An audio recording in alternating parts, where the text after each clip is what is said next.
Bonjour, merci de nous avoir rejoints ce matin en ligne. Alors ce matin, pour le moment des offrandes et des dîmes, j'aimerais partager avec vous un verset de la Bible. Donc c'est dans Romains 12, chapitre 12, verset 3. Donc, par la grâce qui m'a été donnée, je dis à chacun de vous de n'avoir pas de lui une trop haute opinion, mais de revêtir des sentiments modestes selon la mesure de foi que Dieu a départie à chacun. Donc, j'aimerais plus m'arrêter sur la partie qui dit « selon la mesure de foi que Dieu a départie à chacun ». Donc, ce matin, peut-être certains d'entre vous pensent qu'ils n'ont pas la foi. Cependant, la Bible est claire que Dieu a mis dans chacun de nous une mesure de foi. Donc, j'aimerais vous encourager ce matin à utiliser cette foi. La foi est comme un muscle. Si on ne l'utilise pas, elle s'atrophie. Cependant, quand on l'utilise, elle se développe. Donc, tout ce que vous faites, toutes les situations que vous rencontrez, je vous encourage ce matin à utiliser votre foi dans vos situations. Et ce matin, dans les offrandes que vous amenez avec Dieu, j'aimerais que vous apportiez vos offrandes avec la reconnaissance, mais aussi l'assurance que la foi nous donne en Jésus-Christ. Bonjour, ce beau dimanche matin ici de City Impact. Et on est encore en ligne, mais on est encore en vie, gloire à Dieu. Et ce matin, je veux parler de quelque chose que cette semaine, ou ça fait 3-4 jours que j'ai vu, j'ai lu, et là j'ai médité, et que Dieu a vraiment mis dans mon cœur que c'était quelque chose qu'il voulait qu'on parle dessus. C'est qui est dans ton bateau? Alors, nous, on est un bateau, on peut porter des choses, mais qu'est-ce que vous portez dans votre bateau? Puis, c'est sûr que si on pense à un bateau, on pense à flotter, on pense à caler, on pense à toutes sortes de choses, pêcher, et on fait toutes ces choses comme chrétiens. On est encore sur notre thème de allons pêcher des hommes, allons gagner des âmes. Mais ce matin, je vais parler sur ceci. Alors, j'ai un petit quote ici, c'est « Ce n'est pas l'eau qui est en dehors du bateau qu'il fait couler, mais l'eau en dedans. » Alors, l'eau qui est en dehors du bateau ça peut être des grosses vagues, ça peut être toutes sortes de choses. Mais autant que l'eau n'est pas dans le bateau est bien, il va flotter. Puis, si il y a des grosses vagues, vraiment, ça fait seulement le bateau aller plus haut. On peut aller plus haut en plus haut avec l'eau qui est en dehors. Mais quand l'eau commence à entrer en dedans, c'est là qu'on a un problème. Parce que là, le bateau commence à couler et là, le bateau ne peut pas aller où il est destiné d'aller. Alors, souvent, on laisse des choses venir dans notre vie qui sont en dehors de notre vie, qui vont nous arrêter, qui vont nous faire couler, qui vont nous décourager. Et il faut prendre puis sortir l'eau du bateau, gloire à Dieu. On a besoin d'avoir une pompe qui sort l'eau du bateau. Alors, ce matin, je vais parler de ces choses parce qu'on parle de ça dans la Bible, puis on parle de qu'est-ce qu'il y a dans notre bateau. Dans Marc 4, verset 35, ça dit « Car ce même jour-là, sur le soir, Jésus leur dit, passant à l'autre bord. Après avoir renvoyé la foule, ils l'emmenèrent dans la barque où il se trouvait. Il y avait aussi d'autres barques avec lui. Il s'éleva un grand tourbillon et les flots se jetaient dans la barque, au point qu'elle se remplissait déjà. Et lui, il dormait à la poupe sur le coussin. Ils le réveillèrent et lui dirent, « Maître, ne t'inquiètes-tu pas, ce que nous périssons? » S'étant réveillé, il menace le vent et il dit à la mer, « Silence, tais-toi. » Et le vent cessa et il y eut un grand calme. Puis il leur dit, « Pourquoi avez-vous ainsi peur?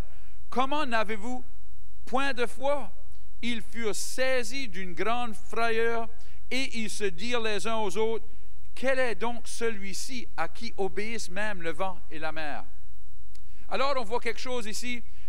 Il y a beaucoup... C'est plein, c'est pacté, ça. Je te dis, moi, j'ai commencé à lire ça, puis méditer ça matin, puis c'est comme, pouf, Seigneur, aide-moi à sortir tout ça que je vois dans là. Parce que, premièrement, ils ne savaient pas qui était dans le bateau. S'ils auraient su qui était dans le bateau, ils n'auraient pas eu peur. Alors, ils connaissaient, écoutez-moi, Jésus et la parole sont un. Quand on dit Jésus, on peut dire la parole de Dieu. La Bible nous dit très clair que Jésus est la parole de Dieu. Alors, la parole de Dieu était dans leur bateau. Ils pouvaient avoir accès à la parole de Dieu, mais ils ne connaissaient pas la parole de Dieu comme il faut. Et je vais expliquer ça un peu, parce que c'est la parole que l'on connaît qui nous aide, pas la parole qui est là. Alors, Jésus était dans le bateau, mais il ne savait pas qui était dans le bateau, et au point que quand qu'est-ce qui était dans le bateau s'est manifesté, qu'ils ont dit, « Hey, comment ça se fait que celui-là, il peut dire au vent, puis dire à la mer de cesser, puis ça cesse? » Alors, ils ne comprenaient pas ou ne connaissaient pas Jésus en plein. Ils le connaissaient un peu, ils savaient que c'était Jésus, ils le connaissaient assez pour le réveiller, mais ils ne le connaissaient pas assez pour l'utiliser pour eux-mêmes. Parce que Jésus leur a dit, « Savez-vous pas qu'est-ce qui est dans le bateau? Si vous sauriez qu'est-ce qui est dans le bateau, vous n'auriez pas eu peur, mais vous auriez eu foi en qu'est-ce qui était dans le bateau. » Alors, c'est souvent qu'on fait face à des choses et là, on ne sait pas qu'est-ce qui vit en nous, on ne comprend pas qui Jésus est et on n'a pas une compréhension de la parole pour combattre qu'est-ce qui est en dehors de nous et on laisse qu'est-ce qui est en dehors venir en dedans et quand on laisse qu'est-ce qui est en dehors venir en dedans, on commence à couler et là, on se demande pourquoi qu'on est découragé, pourquoi qu'on est abattu, pourquoi qu'on a peur. C'est parce que vous avez laissé quelque chose entrer qui était en dehors de vous, qui n'appartenait pas là. Et si vous auriez eu la parole en dehors de vous, vous auriez pu parler au problème qui est en dehors de vous et le faire cesser, et le faire se taire. Pense à ceci. On va le lire de nouveau là ici. Attends une seconde. Oh, j'aime ça. Tu m'as paré. As-tu ta seatbelt? C'est acadien ça. OK. Ta seatbelt, Shannon? Ouais. OK. All right. S'étant réveillé, il menaça le vent et dit à la mer, « Silence, tais-toi. »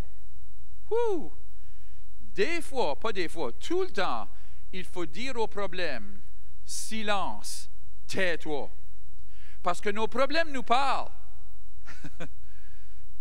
Puis si qu'on écoute, on vient décourager, on vient effrayer. Toutes sortes de choses se passent. Il faut dire au problème, tais-toi, puis il faut écouter à la parole. Il faut se mettre à la parole, il faut méditer, il faut chanter, il faut écouter. Un matin, j'avais des petites choses qui me troublaient un petit peu, là, puis j'ai mis rattle. Et puis là, j'ai commencé à écouter ça. Puis là, la prochaine chose,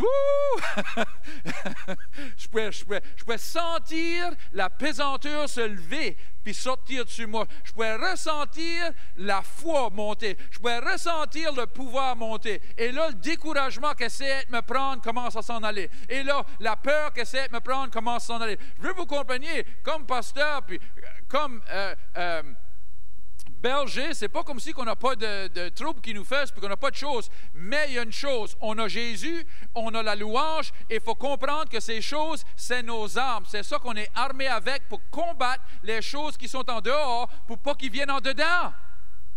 Alors, c'est très important. Si vous seriez dans un bateau puis que l'eau commence à rentrer dans le bateau, qu'est-ce que la première chose que vous allez faire?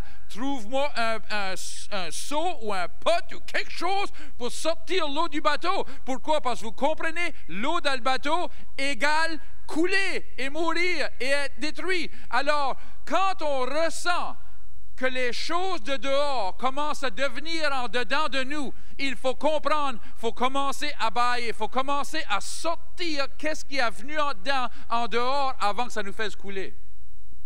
Mais qu'est-ce que les signes? Well, le premier signe, si tu es dans un bateau, c'est que tes pieds commencent à être trempés. Il y a une bonne chance qu'il y ait de l'eau dans le bateau. Si tes bas sont trempés, soit que tu as reçu beaucoup, ou qu'il y a de l'eau dans le bateau. Mais pasteur, même, qu'est-ce que c'est qui peut nous laisser savoir qu'il y a quelque chose dehors qui est venu en dedans?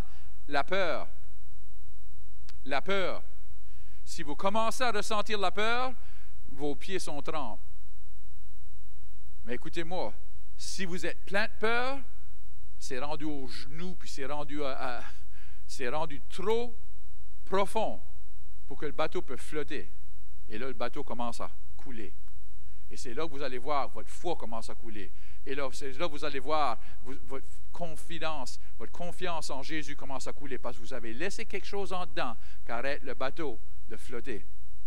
Alors, c'est très important. Puis, on est à un temps qu'il y a beaucoup de choses qui se passent autour de nous. Je veux dire, il vente fort, puis il y a des grosses lames. C'est pas une joke.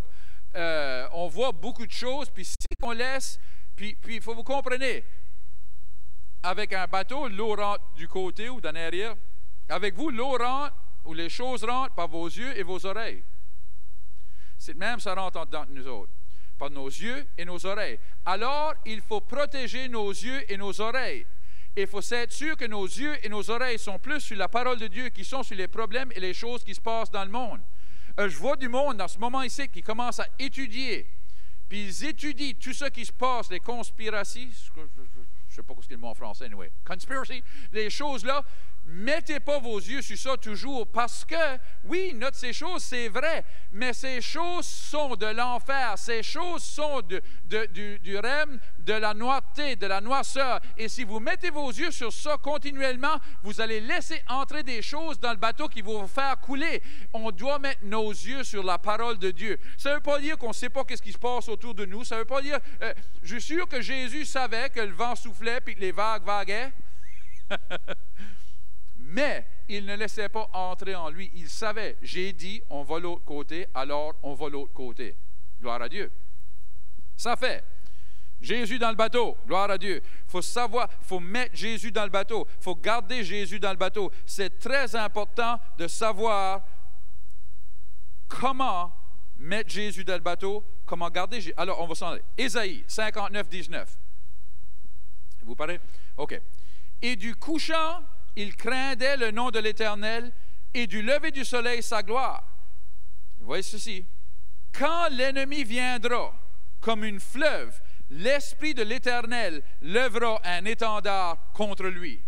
Alors, quand l'ennemi vient, les choses qui se passent, les choses qui viennent contre nous autres, c'est des choses de l'ennemi. Ça vient contre nous. Ça vient d'en dehors, premièrement. Mais il ne faut pas le laisser en dedans. Et la manière qu'on voit, si on a Jésus dans le bateau, qu'est-ce que Jésus a fait? Du bateau, il a prononcé au vent. Il n'a pas sorti du bateau, puis il ne s'est pas battu avec le vent, puis battu avec les vagues. Non, non, non, non, non. Dedans du bateau, il a parlé aux vagues, il a parlé au vent, et les vagues et le vent ont cessé. Alors, il y a quelque chose, puis je veux que vous sachiez, où est l'Esprit de Dieu? Peut-être qu'il y en a, vous autres, vous écoutez, puis vous n'avez jamais vraiment été enseigné ces choses. On va vous aider un matin, on va aller étape par étape, on va aller petite bouchée par petite bouchée ce matin, pour que vous pouviez comprendre. Alors, il dit, premièrement, il dit que c'est l'Esprit de Dieu qui va élever un étendard. C'est l'Esprit de Dieu qui va faire ça. Je veux que vous sachiez la première chose. L'étendard, contre lui, c'est la parole de Dieu. Alors, qu'est-ce qui fait l'ennemi cesser? C'est Jésus, c'est la parole de Dieu. Mais c'est l'Esprit de Dieu qui va élever la parole de Dieu contre lui. Mais où est l'Esprit de Dieu? On va voir ça ce matin. Dans 1 Corinthiens, chapitre 3, verset 16, ça dit ici, « Ne savez-vous pas que vous êtes le temple de Dieu et que l'Esprit de Dieu habite en vous, gloire à Dieu. » Alors, si l'Esprit de Dieu élève un étendard et que l'Esprit de Dieu habite en vous, l'Esprit de Dieu en vous va élever un étendard de vous et combattre l'ennemi. Mais vous devez comprendre quelque chose. Il ne peut pas élever quelque chose qui n'est pas là. S'il n'y a rien dans le bateau, il n'y a rien à élever. Si vous allez pêcher du homard et vous n'avez pas la trappe, vous n'allez pas prendre de homard. Pourquoi? Il n'y a rien dans le bateau pour attraper des homards. Et si l'Esprit de Dieu est en vous, mais vous n'avez rien mis en vous, il n'y a pas de parole, il n'y a pas d'étendard, ben il ne peut pas soulever quelque chose qui n'est pas là. Gloire à Dieu. Alors, c'est pour ça qu'on dit ce matin, qui est dans votre bateau? Qu'est-ce qui est dans votre bateau? Qu'est-ce que vous avez à laisser dans votre bateau? Parce qu'on ne doit pas laisser qu'est-ce qui est en dehors, laisser dans le bateau, mais qu'est-ce qui est en dedans et qu'est-ce qu'on dépose dans le bateau est très important. Alléluia. Êtes-vous prêts? OK. Jean 14, 23. C'est ici. Jésus lui répondit, « Si quelqu'un m'aime, il gardera ma parole, et mon Père l'aimera. Nous viendrons à lui et nous ferons notre demeure chez lui ou en lui. » Wouh! Ah, ça c'est bon. Celui qui garde ma parole, le Père l'aimera Et moi et le Père, on va venir en lui. Alors, celui qui garde la parole a la parole et Jésus dans le bateau, gloire à Dieu. C'est de même qu'on met. Alors, c'est pas parce que vous êtes chrétien, c'est pas parce que vous avez été né à nouveau que vous avez cela en vous autres, c'est parce que vous avez pris le temps de garder la parole. Ce mot « garder », ça veut dire j'ai donné de l'importance à la parole. J'ai donné la puissance à la parole. J'ai pris le temps de méditer la parole. J'ai pris la parole et j'ai pensé à la parole. J'ai regardé la parole. Je l'ai gardée. Je ne l'ai pas seulement vue une fois et « ah, c'est bien, et laissez là ». Non, non. J'ai continué à la garder. J'ai continué à la garder. J'ai continué à la garder jusqu'à ce qu'elle est vraiment creuse en dedans de moi. Jusqu'à ce que la parole soit en moi, que quand l'ennemi vient, le Saint-Esprit peut prendre cette parole et élever un étendard. Et je connais la parole parce que j'ai pris le temps de la connaître, gloire à Dieu. Je n'ai pas juste entendu une fois avec ma tête. Non, j'ai pris le temps de connaître la parole personnellement, intime. J'ai été intime avec la parole. J'ai médité la parole. J'ai parlé la parole. Le Seigneur m'a dit quelque chose cette semaine, peut-être même 2 semaines passées. Je pense que c'était 2 semaines passées. Il m'a dit quelque chose, c'était bon. Ouh! Il dit ceci, c'était simple. Il dit, on mange de la viande, on boit du lait. Je dis, wow, OK. Vous voyez? Ça fait du bon sens. Puis là, j'ai commencé à méditer ça. Et là, le plus je méditais qu'est-ce qu'il m'a dit, le plus le Saint-Esprit venait et disait, écoute-moi, la même parole peut être la viande et elle peut être du lait. Ça dépend comment tu la traites. J'étais comme, oh, là, tu as mon attention. OK. Puis là, il dit, on mange de la viande, mais on boit du lait. Il dit, si tu prends la parole, puis tu lis ça, chapitre, tu lis ça juste vite, c'est comme boire du lait. Mais il dit, si tu prends, puis tu es en train de lire, puis là, tu prends un verset, et tu le médites, et tu y penses, et tu l'écris, et tu le parles, tu le mets sur ton réfrigérateur, tu prends cette parole et tu lui donnes première place. Tu as commencé à mâcher cette parole. Il dit, quand tu mâches la parole, c'est là qu'elle devient viande. Alors, c'est nous qui choisissons si la parole va être lait ou viande. Écoutez-moi, un bébé boit du lait, mais un bébé ne peut pas se lever et combattre l'ennemi. Ça prend quelqu'un qui a de la force. Pour aller en bataille, on doit être fort. Et même un bébé, à un tel point, ne peut plus vivre sur le lait. Il doit mettre du pablum.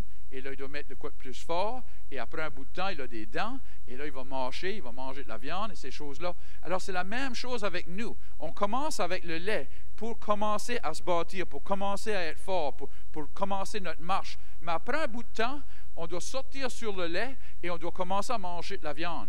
Et là, on doit commencer, et c'est notre choix. On peut dire, non, je veux laisser sur le lait, j'aime ça du lait. Si tu laisses un enfant, ils vont continuer à boire du lait jusqu'à jamais. Tu vois des mères, des fois, puis un enfant qui a comme 3 ans de vieux, puis boivent encore du lait. C'est comme, ah, come on. Si c'est vous, donnez-lui du pablum, donnez-lui de la viande. Il ne va jamais grandir. Alors, c'est important qu'on comprenne que oui, il y a beaucoup de choses dans le lait qui est bon pour l'enfant au commencement de sa vie, mais là, il a besoin de plus que ça après un bout de temps. Et Dieu nous dit, c'est nous qui choisissons. Alors, si je veux, je peux aller à travers la parole juste pour dire, ah, j'ai lu la Bible dans 1 an. Puis il n'y a rien de mal avec ça, prenez-moi pas mal. Il faut avoir le lait, mais il faut aussi avoir la viande. Alors, on parlait de ça l'autre jour ici, c'est peut-être même l'autre dimanche, que c'est bon de lire la parole en grand. Moi, tous les matins, je lis la parole, je lis 2-3 chapitres tous les matins. Mais là, durant la journée, je vais prendre du temps à mâcher de la viande, à prendre un verset, le méditer, y penser, ou prendre quelque chose que Dieu m'a dit, et le méditer et y penser. Et c'est là que le Saint-Esprit vient et il commence à donner la révélation sur cette chose. Et c'est là que ça devient la viande, ça donne la force, gloire à Dieu. Et c'est pas le lait que le Saint-Esprit va soulever et emmener contre l'ennemi, c'est la viande. Parce que le lait, on ne connaît pas vraiment la parole bien comme la viande. Et c'est ça qu'ils ont dit à Jésus, ah, même le vent et même les vagues. Ils ne connaissaient pas Jésus dans une manière intime. Et à cause de ça, ils ne pouvaient pas combattre le vent et les vagues eux-mêmes. Alors, c'est très important. Le Seigneur m'a dit, êtes-vous prêts? la parole qui est dans le bateau est la parole qui parlera au vent et aux vagues. La parole que vous avez mise dans le bateau, c'est la parole qui parlera au vent et aux vagues. Si vous n'avez pas mis de parole dans le bateau, il n'y a rien qui parle aux vagues et au vent, et les vagues et le vent vont venir dans le bateau et couler le bateau. C'est important que vous compreniez ceci. C'est la vie et la mort. La Bible dit, la vie et la mort est dans ta bouche, dans tes paroles. On peut soit parler la mort, laisser le bateau couler, ou on peut parler la vie et laisser le bateau flotter. Alléluia. Et écoutez-moi, le bateau qui coule ne se rend pas l'autre bord. C'est le bateau qui flotte. Vous n'allez jamais vous rendre où Dieu vous amène si vous laissez les vagues et le vent continuellement vous parler. Vous devez mettre la parole de Dieu en dedans de vous. Et écoutez, c'est la parole que vous mettez, c'est la parole qui va parler. On va fermer avec ceci avant d'avoir communion. C'est communion aujourd'hui, ça fait, si vous avez les emblèmes, si vous voulez les préparer, c'est bien.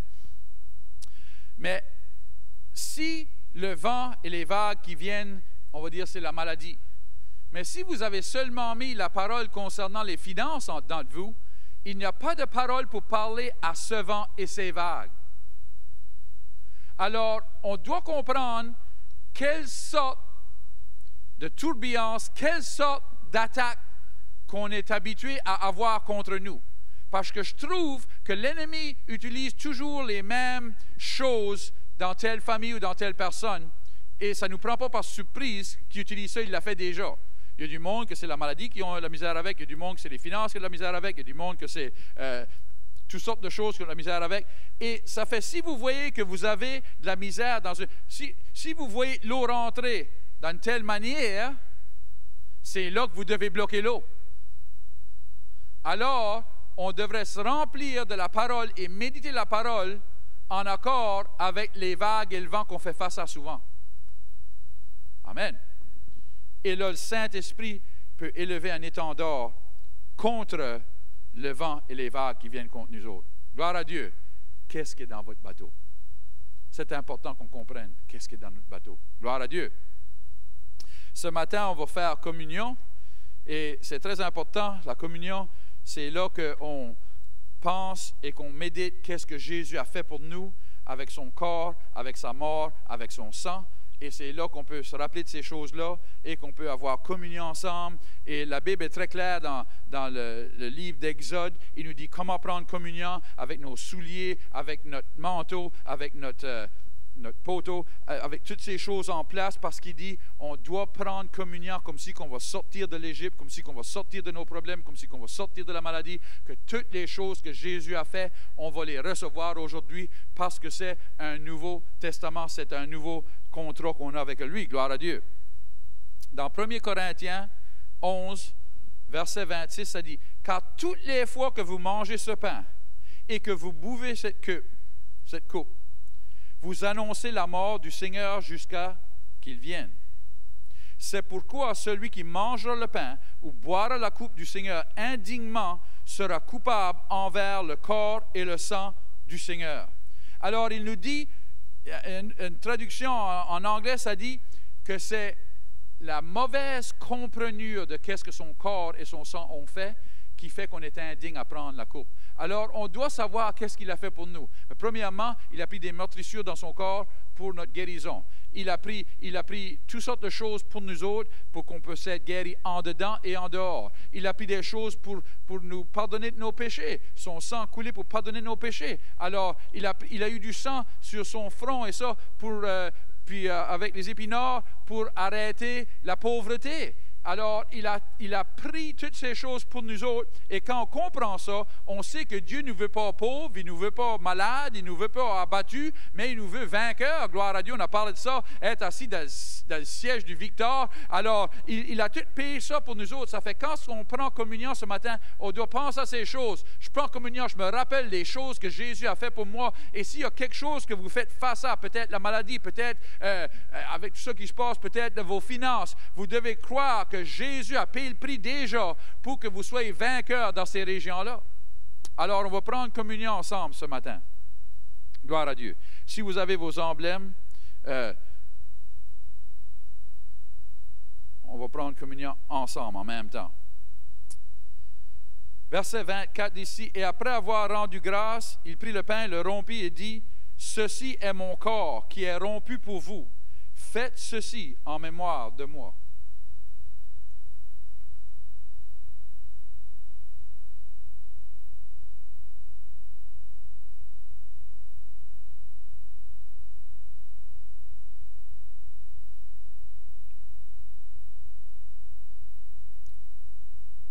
De même, après avoir soupé, il prit la coupe et dit, « Cette coupe est la nouvelle alliance en mon sang. Faites ceci en mémoire de moi toutes les fois que vous en boirez. »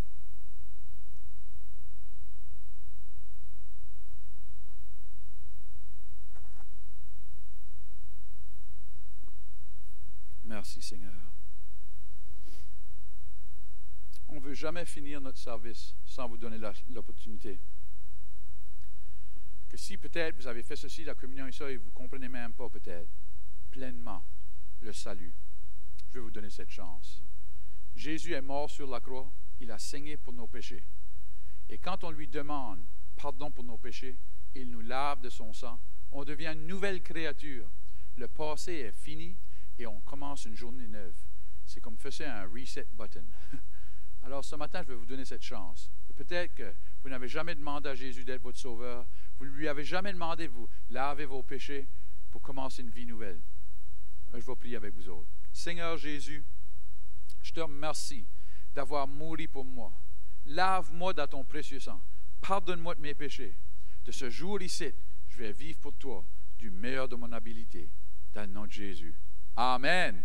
Vous avez prié cette prière, on veut vous dire, on est votre frère, votre sœur, et on veut savoir si vous avez fait cette prière. Alors, donnez-nous un coup de téléphone, donnez-nous un courriel, laissez-nous savoir que vous avez prié cette prière. Que Dieu vous bénisse et une bonne semaine.